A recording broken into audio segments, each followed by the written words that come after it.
Howdy. Today is the max investment Ash video. Originally it was going to be Nyx, but due to them announcing Nyx changes and me just not finding anything I really thought was worth interesting, I went with the next highest voted Warframe to invest into, and that was Ash, so here we are.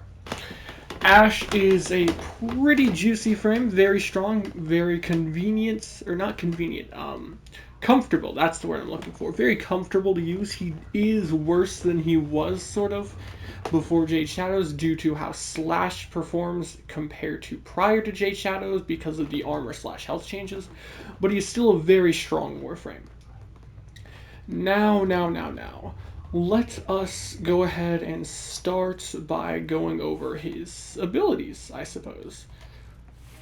I'm going to assume you mostly know at least somewhat how he works, so I'm not going to go super in depth, but his passive is slash status effects inflicted on enemies do 25% increased damage and lasts 50% longer. That damage bonus is multiplicative, so that is very, very nice. That is a big damage increase. His first ability is Shuriken. He throws out 2 shurikens that automatically seek out enemies within a sort of cone in front of you. They can also target security cameras, so it's kind of okay-ish for spy missions, though they don't exactly do a lot of damage. Smokescreen drops a smoke that stuns nearby enemies, and it makes you invisible for a very brief duration. But it doesn't matter too much because you can just recast it and we can just build up duration. His 3 is Teleport. Ash teleports towards the target, bringing him into melee range and making them vulnerable to finishers, the enemies that he teleports to. This is very nice as like a movement tool because you can teleport to more than just enemies. You can teleport to like teammates and objectives, I believe, as well, so that's nice for getting around. And being able to open an enemy to a finisher whenever you want just by teleporting onto them is pretty nice. And lastly, we have Blade Storm. Project fierce shadow clones of Ash upon groups of distant enemies. Join the fray using teleport. So first of all, let us simulate so I can show these. Shuriken, again, very straightforward. Doesn't exactly do much damage, but I mean, it's something.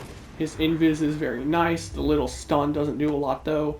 The teleport is very, very nice. It's one of my favorite abilities of his. I think it's super underrated. It can be annoying to target an enemy though at times, but it's not too big of an issue as I continue to fail multiple times in a row. There we go.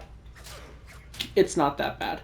And then his 4 is the complicated one. So you activate it and you have shadows around, or like you go, the screen gets dark and you got smoke coming off you, you're all shadowy looking. And every time you look over an enemy, it marks them. An enemy can have 3 marks, okay? And after an enemy is marked, you then uncast it, and you will have 2 clones at a time that go out and start performing finishers on all of these enemies. They will perform 1 finisher for each mark on the enemy, but there's only 2 that attack at once, so it can take a long time for them to go all the way out, so that can be a bit of a pain. Now, these are very complicated. So the finisher deals slash damage that's counted as ability damage, and that's the damage you're seeing here. It's guaranteed slash proc. But it also has a separate instance of damage, which is the finisher attack from the clones themselves. And you cannot see that damage value. There is no number for when the finisher happens from the clone itself dealing direct finisher damage. Now, it used to be super busted when they first changed it to actually scale with your melee weapon as like a pseudo-exalted. That happened a while ago in the update with Citrine, but since then they've nerfed several things that paired with it, but it can still be affected by certain mods. So it is a sort of pseudo-exalted weapon, but much, much more complicated, which is unfortunate, but not the end of the world. And that is the gist of his abilities. So let us go to the build. There are several different ways you can play him. Wait, that's the Frost build. Here we go, Ash. Now, first of all, we will start off with the Archon Shards. We have 2 Archon Shards for energy max, because he does not have very high energy, even with Prime Flow. He only ends up with 422, which is very lackluster, so having extra energy is very nice. Then we have 2 purple Archon shards for melee crit damage, which is doubled if our energy is over 500, which is why we really need Prime Flow and at least 1 blue Archon shard. I know you could run 3 purple instead of 2 blue and 2 purple, except that's not a big enough damage increase over just having comfort of more energy, just in case if we just start blowing through our energy, because a lot of these builds will have very low efficiency. And we're going to be doing so much damage that we don't need the extra purple shard. That just ends up being overkill. And when you get to a point where you have enough damage to kill literally anything, comfort becomes more important in my opinion. And finally, we have a yellow Archon shard for casting speed. This isn't necessary, but again, comfort over damage if we have enough damage, and this is just very, very nice comfort to be able to cast smoke faster, as well as other abilities we might have. Now, there are a few different builds I want to show here. You can use them with Expedite Suffering, but I'm not really going to show that here. If you want to see an Ashe separate, like a build video of different builds on him, then let me know. But right now, this is just going to be like the main build, but I will sort of show some other options. So the 3 main options right now would be a pure slash build. That is, you can use his Invis, his Shurikens, and his 4, and then we've replaced his teleport with Roar, because it is a faction multiplier, double dipping on dots, including slash. So this is mainly just to be like a general use build that also works very well with your weapons. Then we have his second build, which we've put Marked for Death over his Invis. We'll be getting Invis via Arcane Trickery instead. And the reason that's nice is then we can completely dump Duration because it has no effect on our other 3 abilities at all. So we can ignore it like it doesn't even exist. Then we have the last build, which is probably the most common one, I'd say, among Ashe players nowadays, which is a Silence with Savage Silence, which is meant to be used with Blade Storm.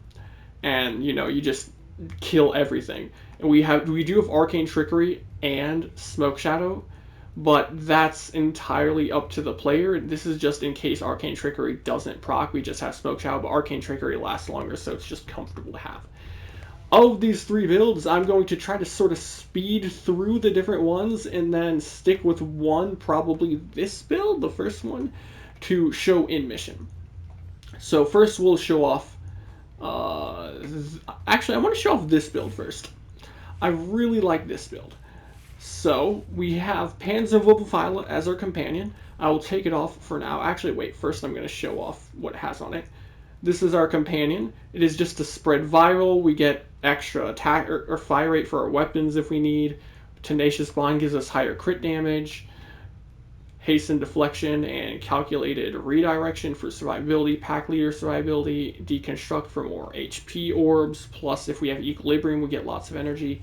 Pretty straightforward. But we're going to take him off for right now. Now, with this build, your sole purpose or sole goal is to Marked for Death something and then kill it. Wait, I have the augment on. Yes, Seeking Shuriken. So there's a couple of different ways to go. If you wanted to completely forego Arcane Trickery, you could go with a Skiajati build, just because you get Invis on Finisher, and Skiajati looks really badass. But if you want to just maximize your damage, you're probably better off with the Inodem. Now, the Inodem is an Incarnon, one of the first wave Incarnon weapons, and it is a dagger. Daggers have very high finisher scaling. It's a pretty straightforward build here for finishers. We have melee exposure just so we get higher elemental damage. That's where like all of our elemental damage is coming from actually. Prime Pressure Point, Spoiled Strike for lots of base damage increase. Finishing Touch for finisher damage. Crit Chance from Blood Rush and Sacrificial Steel. Prime Reach so we can hit more enemies to build up the combo. Amalgam Morgenshire for crit damage and heavy attack wind-up speed. That's not really necessary though. We have Discipline's Merit. The stance is Pointed Wind, and then Covert Lethality, which is specific to daggers, giving us initial combo and finisher damage. Now, the Incarnon for this gives you +3 range and 40% attack speed, and mid attacks throw a little like dagger, but we don't really care much about the Incarnon other than the the base stat increases. For evolution 2, I'm going with sprint speed from striking swiftness. What you run is entirely up to you. You could go with the attack speed or range instead, but I'm going with sprint speed. For evolution 3, we want blade twister for the finisher damage. The other two are pointless. For evolution 4, we want protracted execution, so we get 20 combo on finisher. The other two are again pretty pointless. And finally, we have stunning brutality, so that on finisher we stun aware enemies in a 10-meter radius. Again, the other two are rather pointless. So very straightforward build. I'm not going to go over the other weapons quite yet. We grab energy. We always want to make sure we build up our combo. I didn't reset these enemies yet, but that's fine because we're building up our combo. Activate the Incarnon just so we get more attack speed so we can build it up faster. Now we come back over here. Reset these enemies. They're level 180, corrupted, heavy goons, steel path. We can mark for death an enemy, and then we finisher them. Now you can see it unfortunately did not nuke them all. And part of the problem is armor in general, right? Like if the enemy has armor, it is going to affect the damage we deal directly to the enemy with the finisher. Right? Oh no, never mind, it does not do that. I don't know why I thought that. I'm schizophrenic. But it does affect the damage from your marked for death spreading around. So you need to get viral applications, which would normally come from Panzervulpaphyla. We literally need one viral proc and they would have all died. Or priming with a weapon. So we can go ahead and add in Panzer, actually. I should have just left Panzer in to begin with. Come back over here, build up our combo again. Get the attack speed. Okay, yeah, we're good. I wasn't sure if I was gonna kill them all before my combo was built up, which would have been unfortunate. Simulate these enemies. Come back over here. And now we just wait for the viral applications via Panzervulpaphyla. Do your thing. Please start actually spreading it. Anytime this year. Okay, it's on this guy. Whack him and now it spreads. There we go. And like I said, we only need one. Oh wait, shit. I cast the wrong ability. There we go. And now everything's dead. It's very effective and it's also very fun, or at least in my opinion it is. Another thing you can do is use Mark for Death and then use Blade Storm instead if you wanted. Like so. But it is going to do significantly less damage here. Now, we will next show this build, which is mainly just Savage Silence, right? The main thing people use, Savage Silence with Blade Storm. It's very straightforward. We will take off Panzervulpaphyla because this should be able to fairly easily one-shot everything. Oh yes, before I go though, or before I show this, the things that can affect the exalted melee portion of your Blade Storm, going here, would be base damage increases, crit damage increases. I don't know about crit chance though, to be totally honest. I think finisher damage from mods affect it. And Incarnon evolutions used to affect it, but they do not anymore. That was patched. Elemental damage does not do anything here either. So a lot of the stuff going on here actually isn't going to be affecting it, but it should be fine regardless. Because the amount of damage you can get from Savage Silence is pretty ridiculous. So we just whack the ever-living crap out of all of these enemies. Like so. Then we come back over here. We'll go Invis, so it costs less energy because it takes half energy to cast your 4 if you are Invis. Do this, and then mark them all. And look at that. Completely pulverizes the enemy.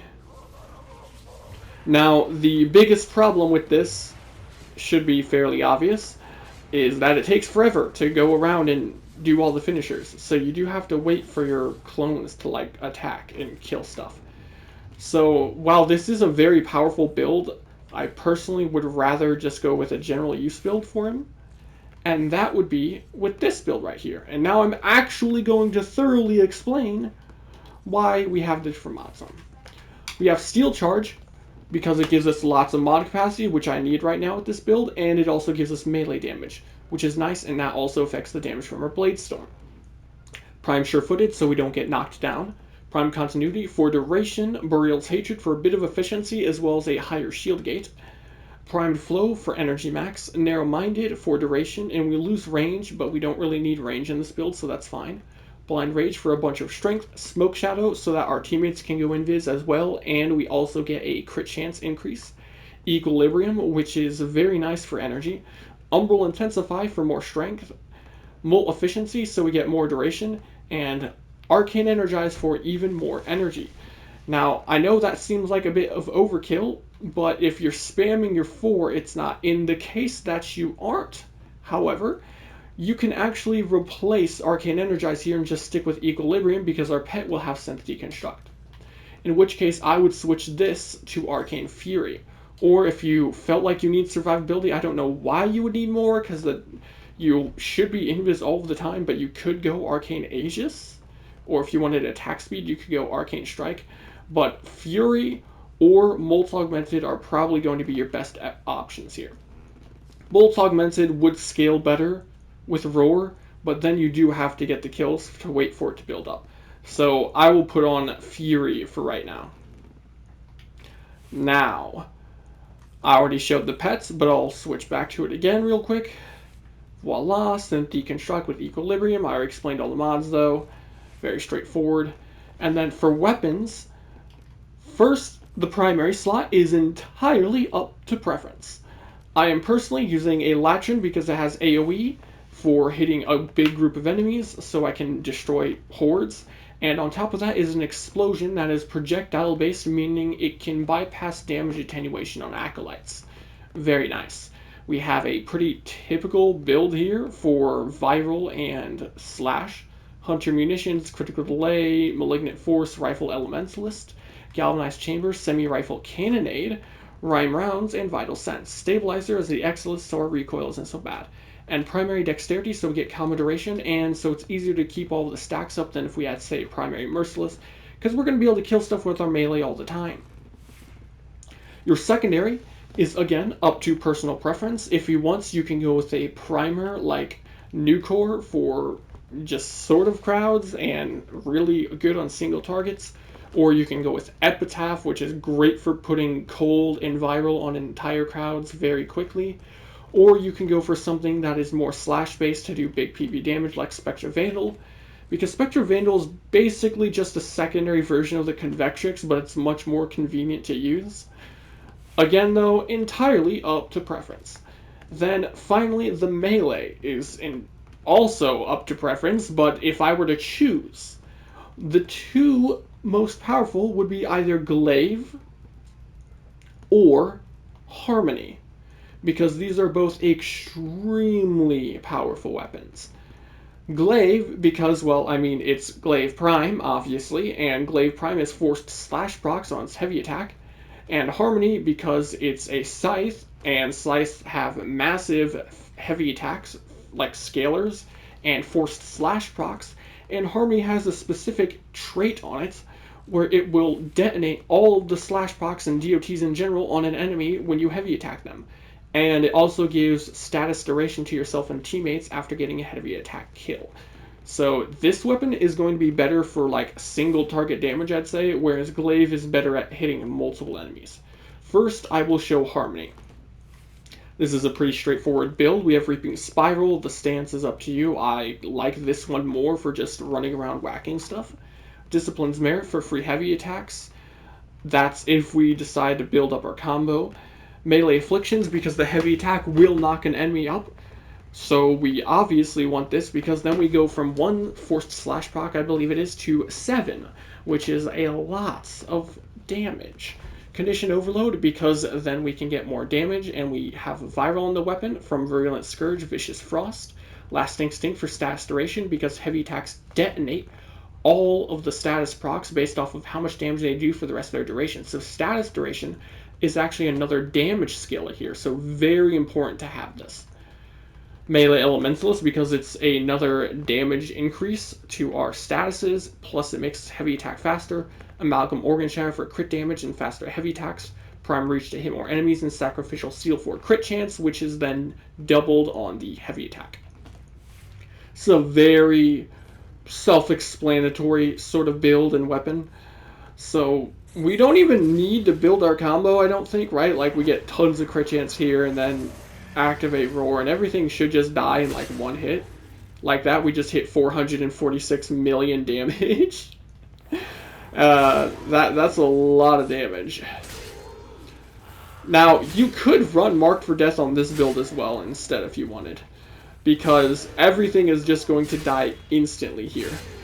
The reason I stuck with a finisher in the other build was it was my old school build with Skiajati, but it's not really as good if you were to go for this, I suppose. So if we wanted to, we could then show off, you know, this build again with Mark for Death. You come back over here, do that, and then everything's just going to die-ish? No? It unfortunately still has a bit of a problem because of armor. Though if we were to actually build up our combo, then we would do way more damage than we actually need to kill them. So then the other weapon, Glaive. Massive shout out to Pancake Batter from the Discord. He loaned me Melee Crescendo so I could actually show this build off. We have Melee Crescendo here because getting finisher kills is unbelievably easy due to Bladestorm. So it's not a pain in the ass to actually build this up. We have Killing Blow so that we get heavy attack damage, right? Like base damage on our heavy attack plus heavy attack wind-up speed so we can throw the glaive faster. Astral Twilight, that's just a stance, it doesn't matter. Dispatch Overdrive, so when we detonate the glaive, we get movement speed. Sacrificial Steel for crit chance, that's doubled on heavy attack. Sacrificial Pressure for melee damage, and because we have the two together, they are higher values. Volatile Quick Return, so we have a bigger explosion. Blood Rush for even more crit chance, because we're actually going to have our combo up, because Melee Crescendo. Amalgam Organ Shatter for a faster glaive charge. And crit damage. Reflex Coil, so we don't have to wait for the entire 12 times combo to regenerate after we do a heavy attack. And Melee Elementalist for a even faster heavy attack wind-up speed to charge and throw our glaive, and status damage, which is multiplicative. This is really freaking strong. Like, stupidly strong. The amount of damage you do with this shouldn't even be allowed. So, first of all, we of course are going to need to actually build up our combo.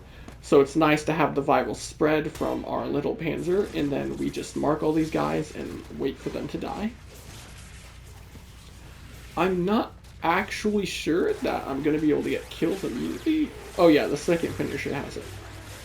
And you can see that Crescendo starts to build up. It can be annoying at times, but it shouldn't usually be too much of an issue to have Crescendo build up, especially over time.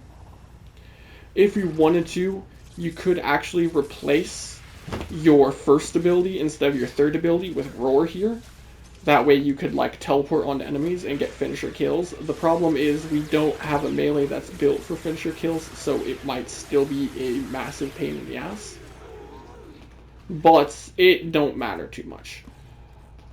If I was smart, I would actually trim this part out where we're building up our combo, but I want you guys to suffer with me, so ha, get clapped. I mean, yeah, you can technically skip forward, so I guess you don't have to suffer with me if you put in enough effort, but I want you to suffer with me.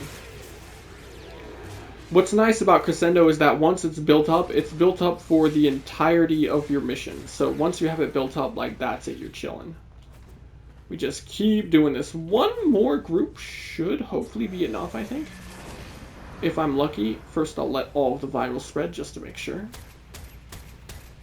Please spread anytime you see her. There we go. Thank you.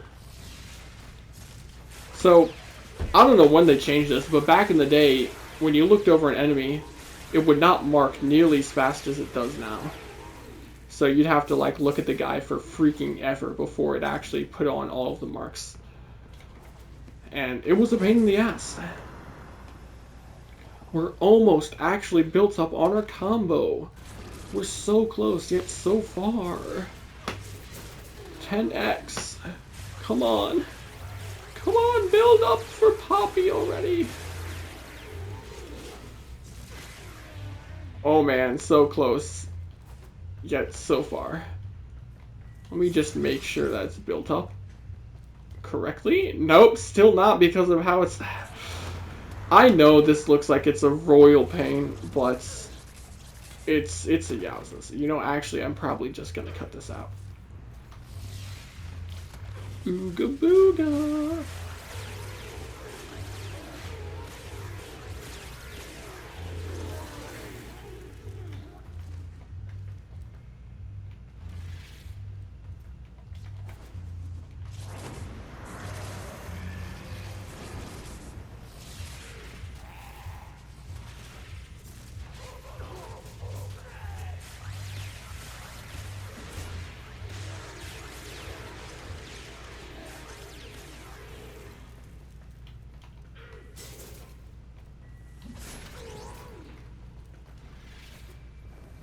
Alright, we have our combo built up.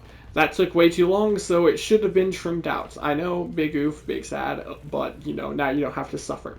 So once you have Crescendo built up, then you can just heavy attack, and then make sure you wait for it to build up your combo all the way back up so you get the full damage. Now, Roar is important here because it gives a double dipping, very intense multiplicative damage buff to our slashes. And we always want Smoke Up, because we get extra crit chance. Now, this... it killed them so fast that it didn't even let the slash proc hit. Look at that. Our slash proc is going to do way, way more damage than the direct hit is going to be doing. And yet the direct hit is already one-shotting. There we go. Oh my god, this is absurd. I mean, Glaive is already strong on its own, right? But, like, Ash just works so perfectly with it. It just makes the damage significantly higher. It doesn't even matter that the health and armor changes. Slash is still crazy if you use it with Ash. Very, very snazzy. And then, of course, you can always use the weapons. Like, if I wanted to, say... use my pistol here, which is Spectral Vandal at the moment, because it's a very slash-focused weapon. This is without any of our stacks built up yet, and once they start building up, you can see it's got the massive PV damage. Look at that. Incredible. And the same thing applies to the Latrin with this build, because it's just slash, I mean. I don't have any of my stacks built up yet. Oh no, I do have dexterity at least. But once things start to build up, your damage can get pretty wacky. But the weapons are entirely up to you. Now, let us get on with this video and do the solo Netracell to show off the build in action.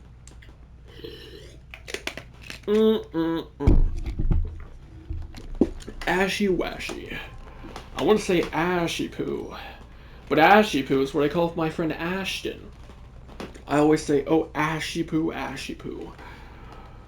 But then, if I say it, it'll be confusing, because it will sound like I'm talking to him, but I'm actually talking about Ash the Warframe. We will be setting this to solo, and we will be using the general build that I have, like I said earlier. Just to make sure you see that's what we have on. I will... I really don't know. I guess we'll just stick with Spectre Vandal for now. I will be using Glaive here, because it just pairs so nicely. And I'll just leave Latrin on for now, I guess, because it doesn't really matter too much. Ash is mostly a melee-based frame anyways. Netracells. Enter the anchor hold. Let's go. Just because I've been using Glaives, I mean, not nearly as much this past, like, 2 months, but Glaives are so powerful that after a while it can get boring. So of the two weapons between Glaive Prime or Harmony, I actually enjoy using Harmony more, and it has a lot higher single target damage. So I personally would rather use that, but Glaive Prime is going to be the way if he wants to like have the best overall build, right? Just to be able to hit everything and kill them all. Whereas Harmony doesn't have the sort of range the explosions of a Glaive do. Now, Glaive Prime, or at least like this build, does have the downside of needing significantly more investment than the Harmony, as the Harmony is a normal weapon that is very easy to get the blueprint for. Just do Ascension a few times and then buy it from Ortis in the Lorunda Relay. And it also takes less Forma, I'd say, overall. I have like 9 or 10 Forma on my Glaive. Don't ever do that. That's way more Forma than you need. I went the wrong way, and I'm really bad at actually finding the things, so we're going to come back down here. I can't believe I brain farted and just lost all of my ability to play this game. It's fine, though. We'll survive, or so I hope. What was I talking about? Yes, Harmony. Harmony should likely take less Forma to fully build. It's easier to get. Does higher single target damage, so if you're on the low end in the game where you can't build high enough damage to like really kill stuff, even though you don't have as much like AoE coverage with the Harmony, you'll be better off with that at a lower level than the Glaive. Glaive is annoying to get as well. I mean, up until literally a week ago, 2 weeks ago, Glaive had been vaulted, or Glaive Prime had been vaulted for 2 years, and once it gets vaulted, it's probably not going to be back for a while. I need HP or I'm going to die. So we're gonna kill these guys. There we go, health orbs. Shabam, and now we're back at full HP. Easy as that.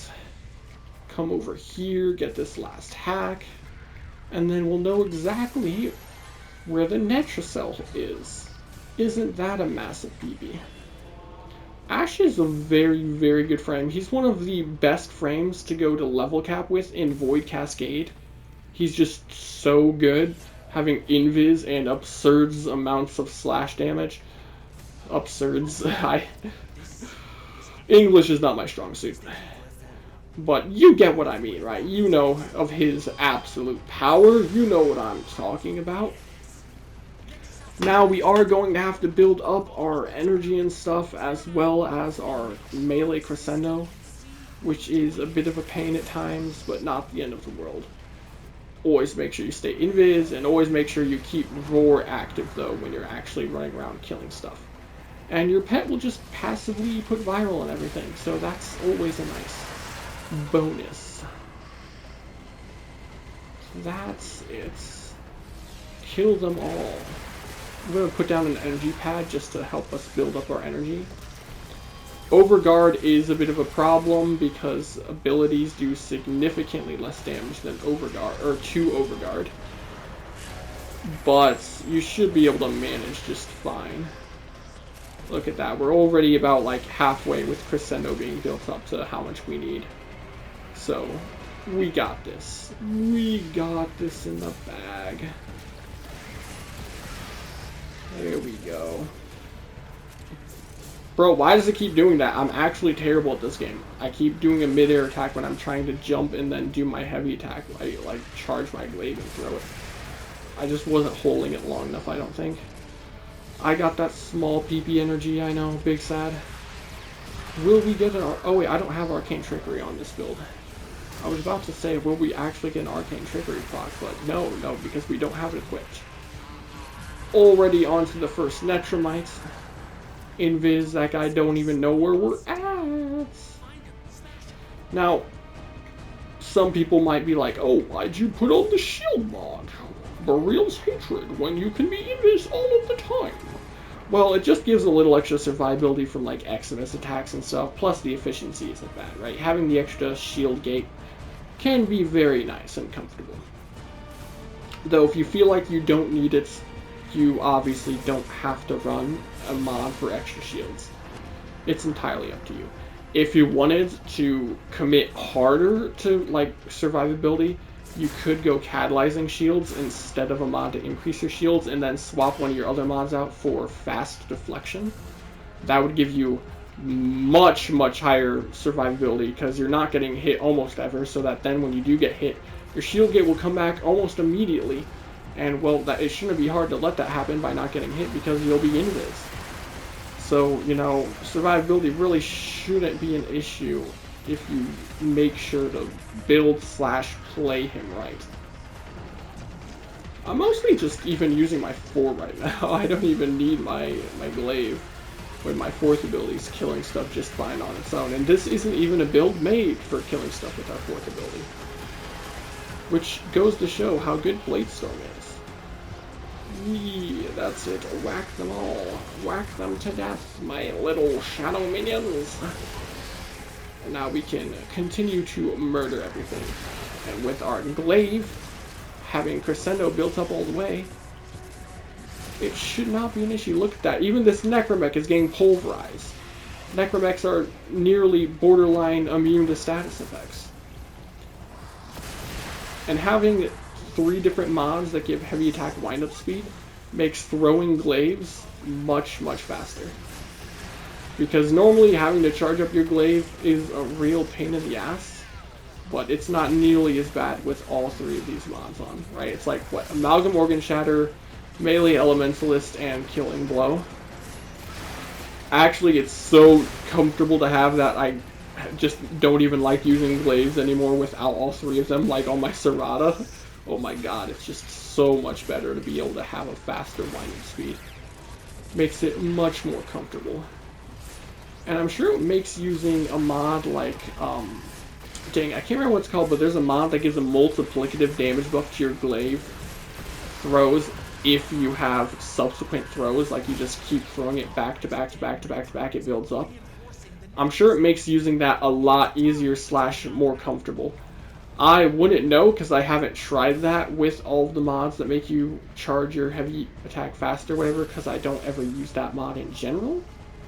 But that is an option, and I know some people swear by that mod like it's the second coming of Christ. I mean, it is a pretty large multiplicative damage buff.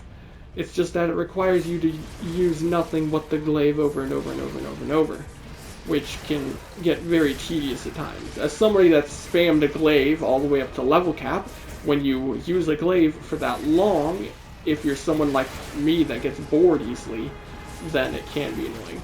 But I think most players typically don't care about that. I mean, there's so many Revenant and Saren players, even though those characters are fairly brain dead. That's not to say that you're bad for playing those characters. I just think, you know, it can get a little boring for someone like me. But Ash himself overall is a very fun frame. Especially when you spam Bladestorm. He just feels really, really cool. He's one of the most badass feeling frames in the game. And his deluxe skin, I mean, actually this is, I think he has 2, right? He has 2 deluxe skins. The Koga deluxe skin, and this one that I'm using right now that I can't remember what it's called. Both of them are very cool. I like this one more because I look like a freaking shadow skeleton ninja, and it's badass to say the least. But they're both very, very good skins. Ash getting all the love in the skin category. And look at that. Netracell soloed with extremely little effort. I have to wait for that thing up there to come up, so I might as well explode these crates. Actually, no, I suck at this game. I'm just gonna run up here. Give me the loot! The worthless loot! Now I can extract! Hopefully this has been a good showing of Ash and his potential. I think it's not the best showing ever, because the best way to show Ash really is like a level cap Void Cascade. I feel like that's the kind of mission that really shows off his power. And that would take a really long time to do right now. So, you know, that's a negative. But I'm sure you can find a video of someone like soloing a Void Cascade to level cap. Probably not a hard thing to find. So, big oogity boogity. That's it for the Ash max investment. Very straightforward, very powerful frame, very cool frame. I hope you enjoyed it. If you liked the video, leave a like, subscribe, and adios.